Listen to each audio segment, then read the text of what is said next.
Hello दोस्तों, नमः शिवाय। दोस्तों, आषाढ़ का महीना लग गया है और आषाढ़ के महीने की कृष्ण पक्ष की चतुर्थी व्रत मतलब आने वाला है, जो कि शनिवार 14 जून 2025 को पड़ रहा है। सर्वप्रथम तो आपको आषाढ़ गणेश चतुर्थी व्रत की बहुत बहुत शुभकामनाएं, बधाई। इस व्रत में आप अगर करने जा रहे हैं तो संकल्प करेंगे प्रातःकाल। भगवान गणेश जी का व्रत होता है ये, और भगवान गणेश जी की विधिवत पूजा करेंगे, मोदक चढ़ाएंगे, उनको सिंदूर का लेपन करेंगे, दुर्वा की गांठें चढ़ाएंगे, हल्दी की गांठें चढ़ाएंगे, फल में केला चढ़ाएं। इसके अलावा आप मोदक चढ़ा सकते हैं, बूंदी के लड्डू चढ़ा सकते हैं, लाल या पीले फूलों की माला मतलब उनको पहनाएं, गणेश सहस्त्र नाम का पाठ करें और गणेश जी के मंत्रों का जाप करें, और शाम के समय कथा का श्रवण आप जरूर करें, और पीले और लाल रंग के वस्त्र जरूर धारण करें। कथाएं अनेक हैं, जिसमें से एक कथा आती है कि एक बार पार्वती जी ने पूछा, हे वत्स, आषाढ़ कृष्ण चतुर्थी को बहुत ही शुभदायिनी कहा गया है, आप उसका विधान बताएं। इस मास के गणेश जी की पूजा किस प्रकार करनी चाहिए, साथ ही इस महीने में उनका क्या नाम रखा है। इस पर गणेश जी बोले, हे माता, पूर्व काल में यही प्रश्न दुष्टन ने किया था और उन्हें जो भगवान कृष्ण ने उत्तर दिया था मैं उसको बताता हूँ, आप सुनिए। श्री कृष्ण ने कहा, हे राजन, गणेश जी की प्रतिकारक विघ्न नाशक पुराण इतिहास में वर्णित कथा को कह रहा हूँ, आप सुनिए। हे कुंती पुत्र, आषाढ़ कृष्ण चतुर्थी के गणेश जी का नाम लंबोदर है। उनका पूजन करने के बाद द्वापर युग में महेशमती नगरी का एक महिजित नामक राजा था। वह बड़ा पुण्यशील था, प्रतापी राजा था। वह अपनी प्रजा का पालन अपने पुत्र की तरह करता था, लेकिन उसके कोई संतान नहीं थी।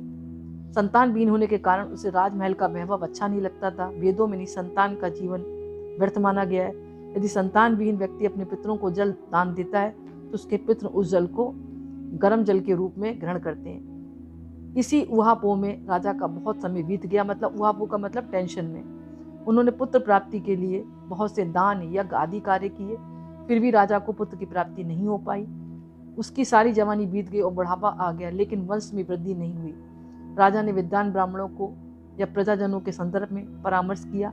राजा ने कहा कि हे ब्राह्मणों तथा प्रजाजनों, हम तो संतानहीन हो गए, अब मेरी क्या गति होगी।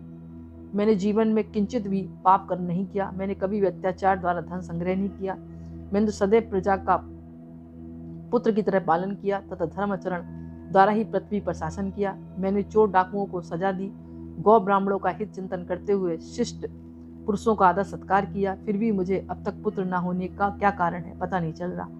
विद्वान ब्राह्मण ने कहा कि हे महाराज, आप लोग वैसा ही प्रयत्न करें जिससे आपकी वंश की वृद्धि हो। इस प्रकार कहकर सब लोग युक्ति सोचने लगे। सारी प्रजा राजा के मनोरथ सिद्धि के लिए ब्राह्मणों के साथ वन में चली गई। वन में उन लोगों की मुलाकात एक श्रेष्ठ मुनि से हुई। वे मुनिराज निराहार रहकर तपस्या में लीन थे। ब्रह्मा जी के समान वे आत्मजीत, क्रोधों पर जीत तथा सनातन पुरुष थे। संपूर्ण वेद विशारद, दीर्घायु, अनंत अनेक ब्रह्म ज्ञान संपन्न वे महात्मा थे। उनका निर्मल मन लोमस ऋषि था। प्रत्येक कल्पपांत में उनके एक एक रोम पतित होते थे, इसलिए उनका नाम लोमस ऋषि पड़ गया।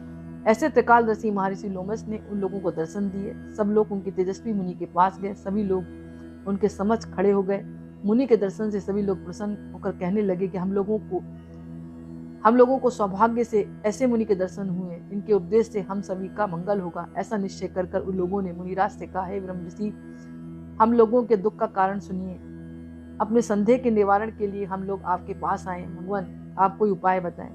महर्षि लोमस से पूछा, सज्जनों, आप लोग यहाँ किस अभिप्राय से आए हैं? मुझसे आपका क्या प्रयोजन है? पूरी बात स्पष्ट रूप से कहिए, मैं आपके सभी संदेहों का निवारण करूंगा। प्रजाजनों ने उत्तर दिया, हे मुनिवर, हम महेशमती नगरी के निवासी, हमारे राजा का नाम महिजीत है। वह राजा ब्राह्मणों का रक्षक है, धर्मात्मा है, दानवीर है, सूरवीर है, मधुरभाषी है। उस राजा ने हम लोगों का पालन पोषण एक बच्चे की तरह किया, लेकिन उन्हें आज तक कोई संतान की प्राप्ति नहीं हुई। उन्होंने कहा, हे भगवान, माता पिता को केवल जन्मदाता ही होते हैं, लेकिन असल में पोषक तो राजा ही है हमारा।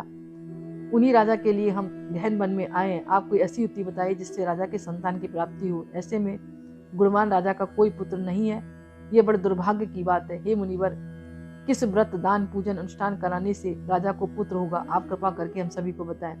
प्रजा की बात को सुनकर महर्षि लोमस बोले, भक्तजनों, आप लोग ध्यान पूर्वक सुनो। संकट नाशक व्रत को बतला रहा हूँ। ये व्रत निसंतान को संतान देता है, निर्धनों को धन देता है। आषाढ़ कृष्ण चतुर्थी को एक दंत गजानन नामक गणेश की पूजा करें, पूरी विधान से व्रत रखें, राजा ब्राह्मणों को भोजन कराएं, साथ ही उन्हें वस्त्र दान करें। गणेश जी की कृपा से उन्हें अवश्य बुद्ध की प्राप्ति होगी।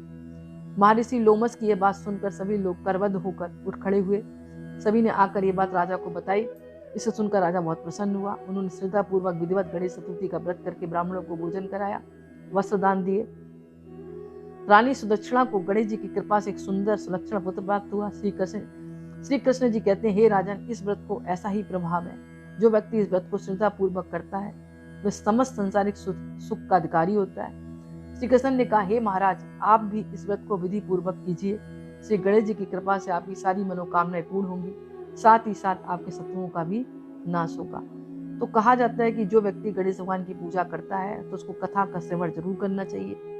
कथाओं में अलग अलग कुछ ना कुछ संशय हो सकता है, पर मुद्दे की बात यही है कि हमको जो है गणेश चतुर्थी पर भगवान गणेश की आराधना करनी है, उनके नाम से पूजा पाठ करना है, उनके मंत्रों का जाप करना है, कथा का श्रवण करना है और अपना मन सात्विक रखना है, दान पुण्य करना है, गाय पशु पक्षियों की सेवा करनी है, ब्रह्मचार्य का पालन करना है, शाम के समय चंद्रमा को अर्घ्य देकर व्रत खोलना है। तो जो व्यक्ति मतलब इस नियम के द्वारा व्रत करता है तो उसको अनंत गुना फल मिलता है, संतान प्राप्ति के योग बनते हैं, जैसे कि कहानी में मतलब आया है, और संतान है तो दीर्घायु प्राप्त होती है।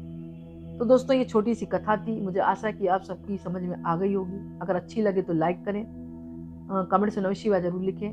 बहुत बहुत धन्यवाद।